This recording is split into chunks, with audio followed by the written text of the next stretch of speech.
Baruch atah Yahweh Eloheinu melech haolam. Bendito eres tú, Yahweh, Rey del universo. Gracias te damos, Melech, Rey, Rey del universo, Rey permanente, Rey que vive. Gracias te damos por darnos tu palabra de verdad, por enseñarnos, Padre, la riqueza del hebreo, por hacernos comprender a través de tu Ruach HaKodesh que sabemos, Padre eterno, que hay una responsabilidad como Bené Israel, Abba, de estudiar la bendita palabra con una mentalidad hebrea, Padre bendito. Te ruego, Abba Kadosh, que trates con nuestro corazón, que nos enseñes más, Padre bendito. Beshen Yeshua Meshicheinu, te damos toda Rabá. Amén. Amén. Vamos a compartir hoy, amados Ajim, el tema importante que es estudiar las Escrituras, pero desde la perspectiva hebrea. Sí, amados Ajim. Tenemos que entender que la traducción del texto bíblico, del texto de la Torá, de la palabra, sí, es una interpretación. Una traducción es una interpretación, sí, mis amados, sí, es la interpretación del traductor de ese texto, sí. Cada vez que usted ve que una persona está traduciendo a otro lenguaje, a otro idioma, está haciendo una interpretación.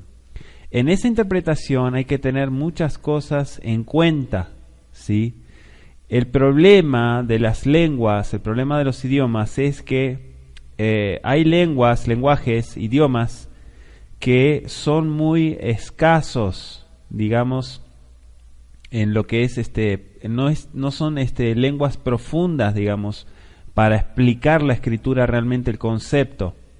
Y eso es lo que ha pasado comúnmente en el texto del hebreo al griego. Generalmente la creencia, ¿sí?, del traductor influye o influencia como el texto será traducido, ¿sí, mis amados? Y cualquiera que use esa traducción estará viendo el texto bíblico a través de los ojos del traductor, en vez del autor original. ¿Por qué hago esta aclaración? Porque miren, si entendemos, si sabemos, somos conscientes que la Biblia fue escrita originalmente en hebreo, en lengua hebrea, pero no porque al Eterno le haya placido escoger ese lenguaje, ese idioma, sino porque es el propósito de nuestro Abba Kadosh. No es simplemente un lenguaje, no es simplemente un idioma más, ¿sí?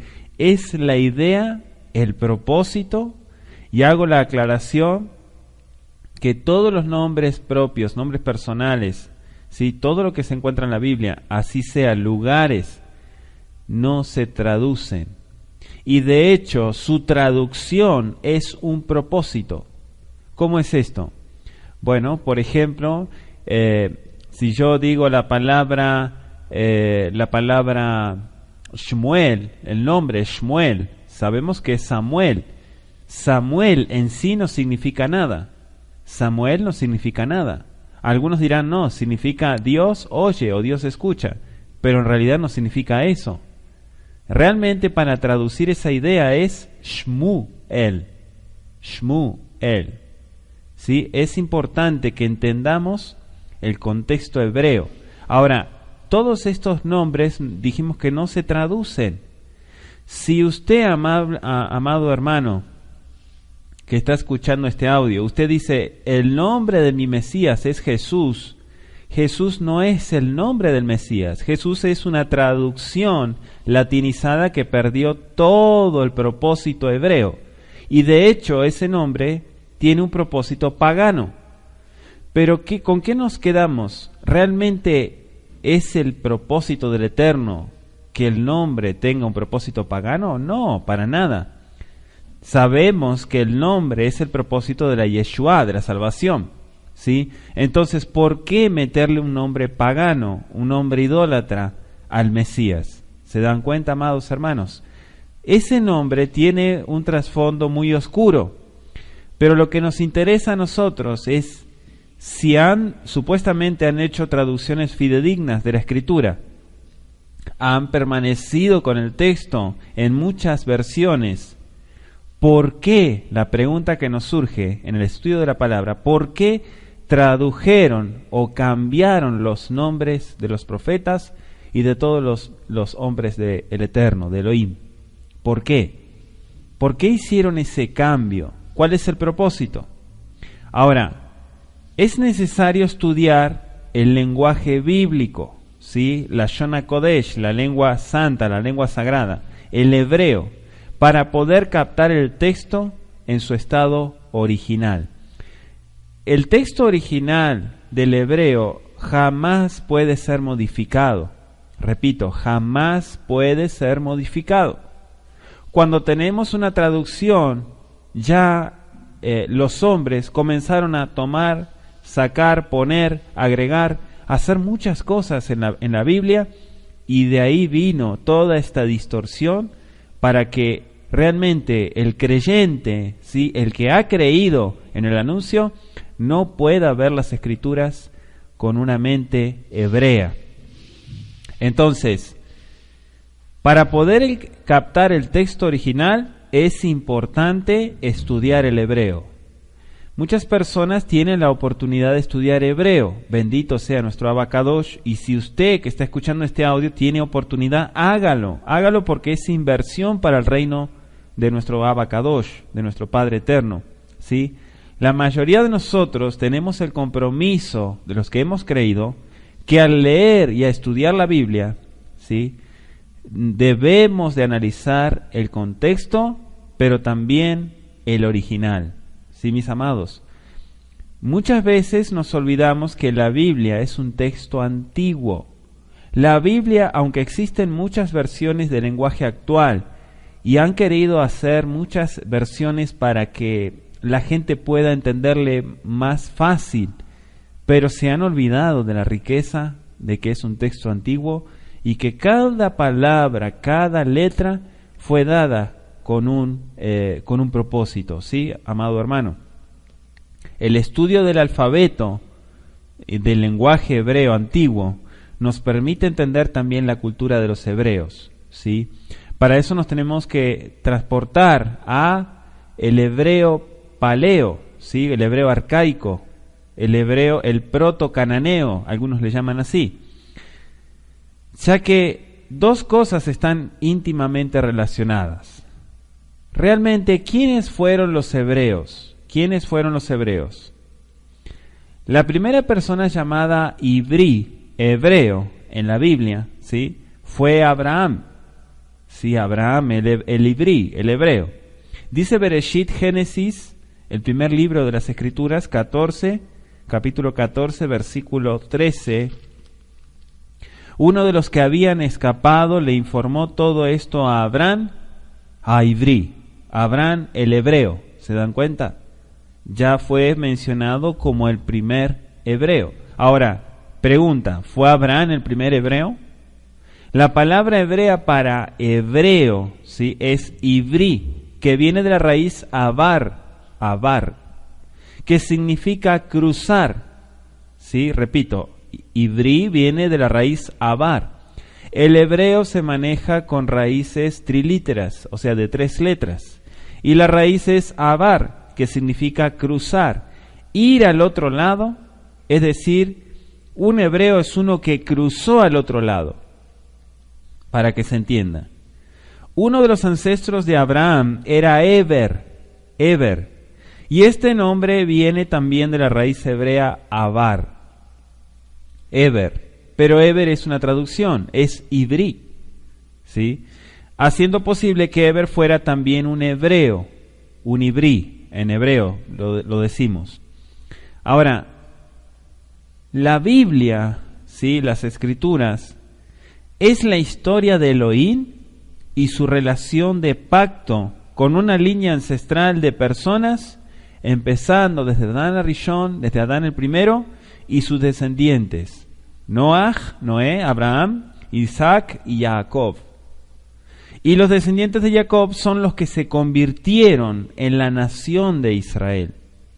Sí, mis amados, acuérdense que todos ellos pasaron para que apareciera el nombre Israel, los descendientes de Jacob, conocido también como los hebreos, los Ibrim.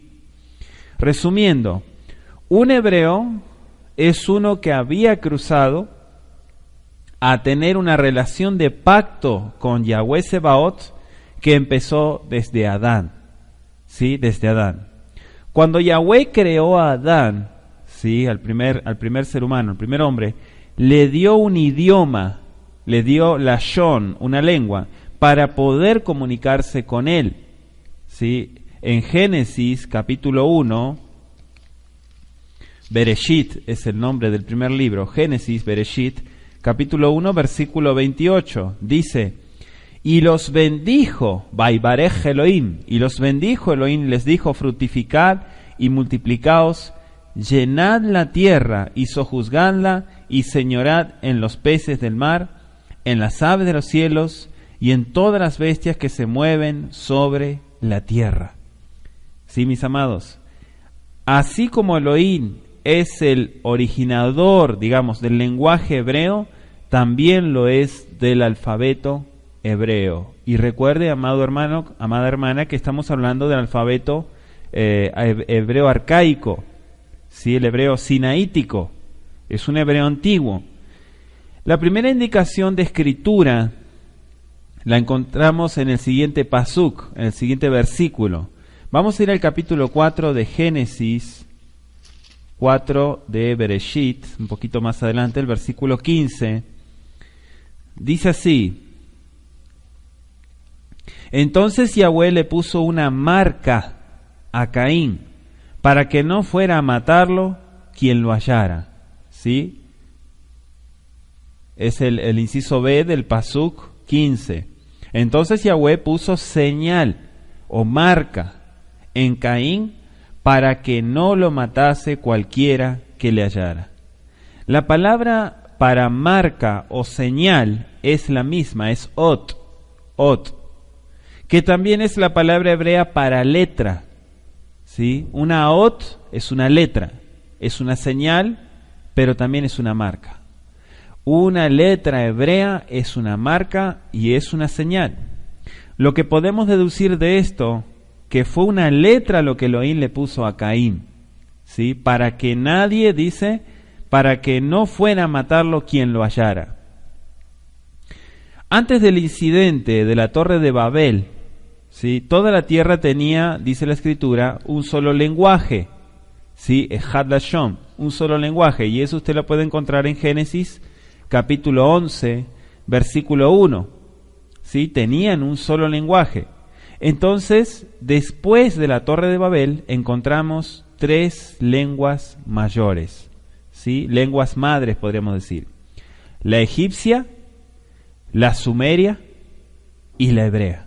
Repito, la egipcia, la sumeria y la hebrea. Egipto hacia un lado, hacia el occidente, y hacia el sur, digamos. La hebrea en la región de Canaán y la sumeria hacia Ur de los caldeos. A pesar de que cada una de ellas muy diferente de la otra, ¿no?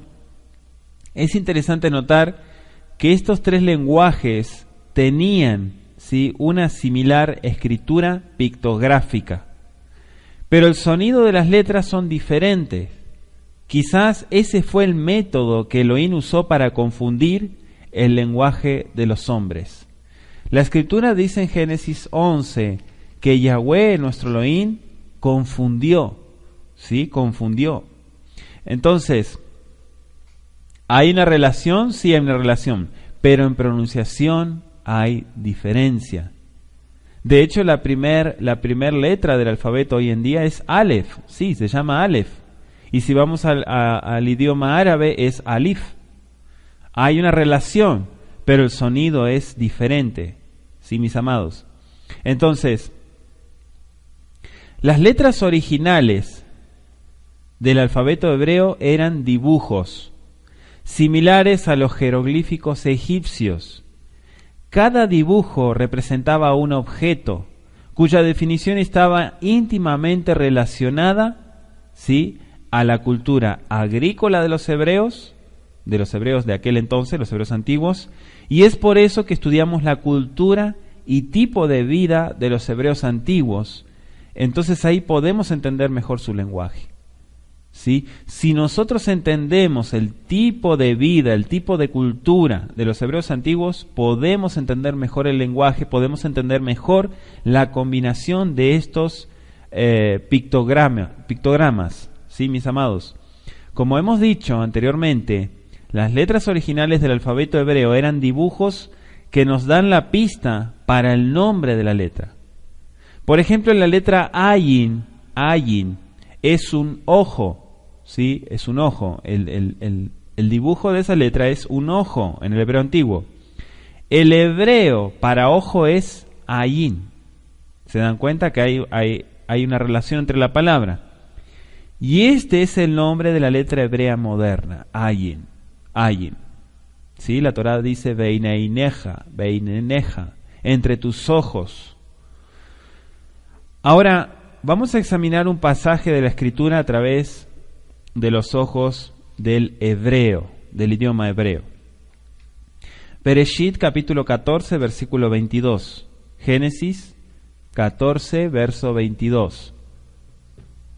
Dice, pero Abraham le contestó, he jurado por Yahweh, el Elohim Altísimo, creador del cielo y de la tierra. Repito, pero Abraham le contestó, he jurado por Yahweh, el Elohim Altísimo, creador del cielo y de la tierra. Génesis 14, 22. La palabra hebrea mal traducida como Dios, ¿sí? Y hago la aclaración, amados hermanos, haciendo un paréntesis, tiene que ver con esto. En la primera versión al griego desde el hebreo, cometieron la abominación de poner Génesis, o sea, en el principio, en lugar de Bereshit, en el principio creó Zeus, los cielos y la tierra. ¿Quién es Zeus? El dios, sí, entre comillas, Dios con minúscula, demonio, sí, de la mitología pagana griega. Entonces, ¿por qué colocar un nombre paganísimo, muy pagano, en las escrituras de Abba Yahweh? ¿Por qué? ¿Por qué meter esa palabra? En la versión original dice Zeus. Entonces, muchas personas dicen, no, pero ellos se estaban refiriendo a Dios, como cuando los árabes dicen Alá, se refieren al Dios, ¿es el mismo Dios? No, no es el mismo Dios. Sabemos que Elohim tiene un propósito, y la palabra Elohim o Eloa tiene que ver con el Ser Supremo, el Todopoderoso, que todo lo ha creado. Es el poderoso de Israel, el que todo lo ha creado, ¿sí? Entonces no podemos confundir este concepto. La palabra mal traducida como Dios, que en realidad es Elohim y no se traduce, muchas personas dicen que Elohim significa Dios. No es así. La forma corta, ¿sí?, es El, Aleph, Lamed. La letra Aleph y la Lamed en el hebreo pictográfico, ¿sí?, el primer dibujo es la cabeza de un buey, ¿sí? Recuerden que se lee de derecha a izquierda. Y el buey representa poder por su gran fuerza, ¿sí? Y el segundo dibujo es un bastón de pastor, es la Lamed. El poder y la fuerza, Aleph, y la Lamed, que es el bastón del buen pastor, Yahshua HaMashiach, Yahweh Sebaot, ¿sí? Representa autoridad, pero también significa yugo, ¿sí? Un pastor siempre usaba un bastón como símbolo de autoridad, pero también era usado para dirigir, llevando o empujando a sus ovejas en la dirección correcta. ¿Sí, mis amados? Cuando las dos letras son combinadas, Aleph, Lamed, el significado es un buey en un yugo, como también autoridad fuerte, ¿sí? Los hebreos antiguos eran agrícolas y criaban ganado. siendo el buey el más fuerte, ¿sí? Era común usar 2 bueyes en un yugo para el arado. Un buey mayor y experimentado era puesto con un buey más joven para que éste aprendiera la tarea del arado, ¿sí? Para que el otro pudiera aprender la tarea del arado. Podemos ver entonces que el concepto de cómo los hebreos antiguos veían su relación con Elohim como en un yugo con Elohim, que les enseñaba a caminar en el camino correcto de la vida. Y sabemos que la historia de Abraham, ¿sí? Abraham Aivrí, Abraham el hebreo, él era un pagano, él vivía en una sociedad pagana. Él comenzó a reconocer primeramente en su corazón acerca del Elohim Todopoderoso, Creador de cielos y tierra, de toda la existencia. Y una vez que él es llamado por este Elohim, bendito su nombre, Yahweh Sebaot, él comienza a enseñar acerca de sus maravillas. Ahora, entendemos, amados, que esta idea la encontramos también en el siguiente pasuk. Por ejemplo, en Éxodo 32, ¿sí? Vamos al siguiente pasaje de las Escrituras. Éxodo 32, Shemot en hebreo, 32, verso 3 al 4. Éxodo 32, verso 3 al 4. Dice así, amados Sahim: todos los israelitas se quitaron los aretes de oro que llevaban puestos, y se los llevaron a Aarón, quien los recibió y los fundió. Luego cinceló el oro fundido e hizo un ídolo en forma de becerro. Entonces exclamó el pueblo: Israel, aquí tienes a tu Elohim que te sacó de Mizraim, de Egipto. ¿Sí? Éxodo 32, versículo 3 al 4. Es terrible lo que dice este pasaje. En este pasaje vemos que Israel hizo una imagen de Elohim, ¿sí? En la forma de un buey, ¿sí? En la forma de un buey. Pregunta: ¿por qué Israel escogió un buey como ídolo? ¿Por qué? La pregunta. Muchas de las culturas antiguas adoraban a un dios, ¿sí? En la forma de un buey. Los egipcios lo llamaban Apis, ¿sí? Apis. Los sumerios, para el otro lado, para el lado de Babilonia, lo llamaron Adad, ¿sí? Adad, sin H, Adad. Y los cananeos, cuyo lenguaje es muy similar al de los hebreos, los llamaban El. ¿Se dan cuenta? E-L, El. Entendiendo el contexto hebreo de la palabra Elohim, o si usted quiere Dios, ¿sí? Pero usted ya sabe que Dios viene de Teos y a su vez de Zeus, ¿sí? Podemos ver qué significa autoridad fuerte, el poderoso, creador de los cielos y la tierra. ¿Sí, mis amados? Vamos a leer Génesis 14, versículo 19. Dice así: y le bendijo diciendo: bendito sea Abraham del Dios, del Elohim Altísimo, creador de los cielos y de la tierra. ¿Se dan cuenta? La bendición, la verajá. Devarim 10, Deuteronomio 10, verso 17, dice: porque Yahweh vuestro Elohim es Elohim de dioses, Elilim, ¿sí? Elohim de dioses, en minúscula. Y Señor, ¿sí? Adón, amo, de señores, Elohim grande, Elohim Agadol, grande, poderoso y temible, que no hace acepción de personas ni toma cohecho, dice Deuteronomio 10:17. El concepto de yugo lo encontramos también en el Brit Hadashah, ¿sí? En el Nuevo Pacto. Cuando Yahshua hizo su aparición, habían diferentes escuelas de pensamiento, ¿sí? Que se disputaban el derecho de interpretar correctamente la Torá, ¿sí? Como hoy en día también lo hay. Esto produjo el concepto de yugo de la Torá. Yugo de la Torá. O sea, la obediencia a la Torá según la interpretación de cada escuela. ¿sí? La obediencia a la Torá según la interpretación de cada escuela.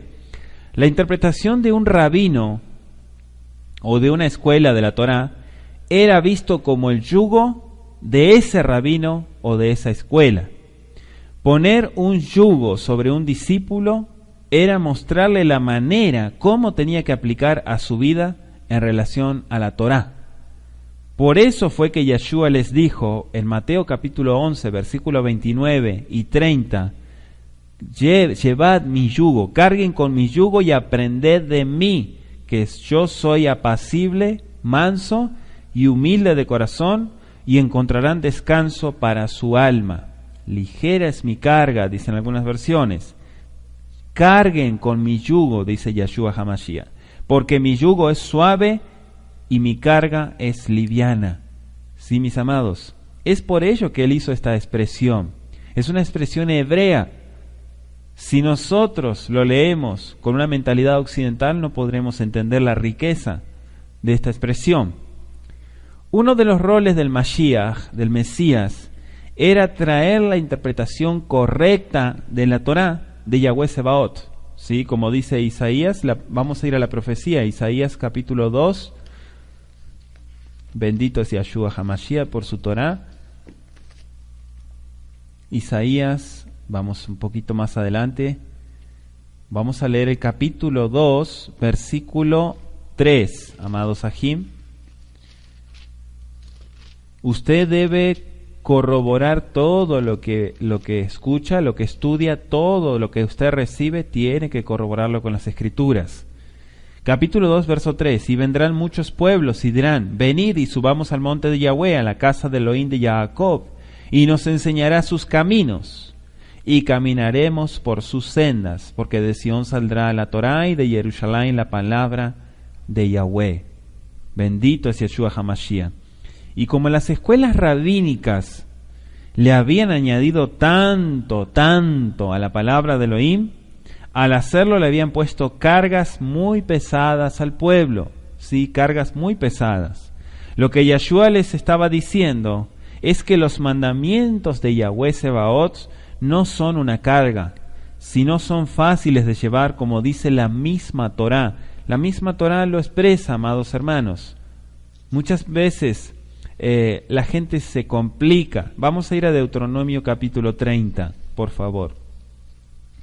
Devarim, Deuteronomio 30, versículo 11, si usted quiere anotarlo, hasta el verso 14. Deuteronomio 30, verso 11 al 14.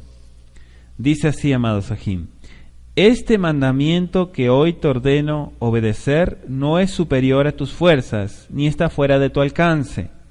No está arriba en el cielo para que preguntes quién subirá al cielo por nosotros, para que nos lo traiga y así podamos escucharlo y obedecerlo. Pregunta. Tampoco está más allá del océano para que preguntes quién cruzará por nosotros hasta el otro lado del océano, para que nos para que nos lo traiga y así podamos escucharlo y obedecerlo. No. La palabra está muy cerca de ti, la tienes en tu boca y en el corazón para que la obedezcas. Sí, mis amados hermanos. Entonces, realmente, Yeshua HaMashiach, bendito su nombre, trajo restauración en su palabra. ¿Por qué?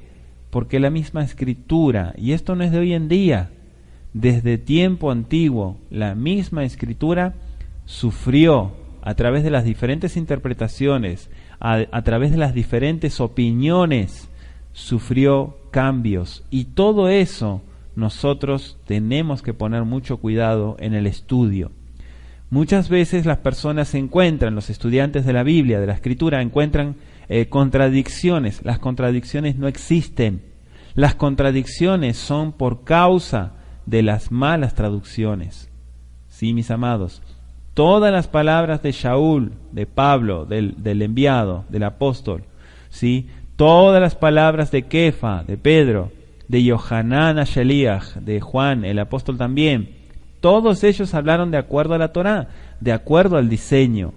Si usted hoy en día encuentra cambios o contradicciones, son las malas traducciones. Acuérdese, amado hermano, amado oyente, que Yahweh nuestro Elohim, Yahshua HaMashiach, no cambia.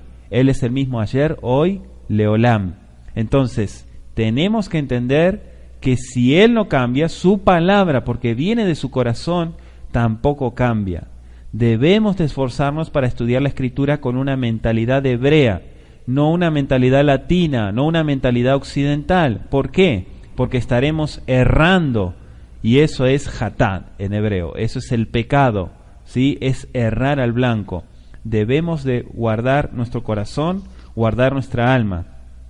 Que el Elohim de Israel nos dé una mente hebrea para poder entender quién es realmente Yahshua HaMashiach y su cultura de acuerdo a la Torá. ¿Sí? Vamos a hacer una oración, amados hermanos. Bendito es el Eterno por su palabra. Bendito Abacadosh, te damos gracias, Padre bendito, Yahweh Sebaot, Rey eterno, por darnos a conocer tu palabra, bendito Yahweh Sebaot. Sabemos, Padre, los propósitos que tú tienes. Todo está de acuerdo a las palabras que le has hablado a los profetas. Abba, gracias por permanecer con cada uno de nosotros y enseñarnos, darnos dirección, Abba, en todo. Beshen Yahshua HaMashiach, te pido, Padre bendito, que todo argumento, toda altivez que se levante en contra de ti, Abba, sea derribada en el nombre bendito de Yahshua HaMashiach. Padre, todo lo que venga en contra, todo cuestionamiento humano, todo lo que se revele a tu voz, a tu verdad, repréndelo por favor en el nombre bendito de Yahshua HaMashiach, y que tu Torá bendita sea puesta en alto en cada uno de los Bnei Israel. Beshen Yahshua HaMashiach. Amén.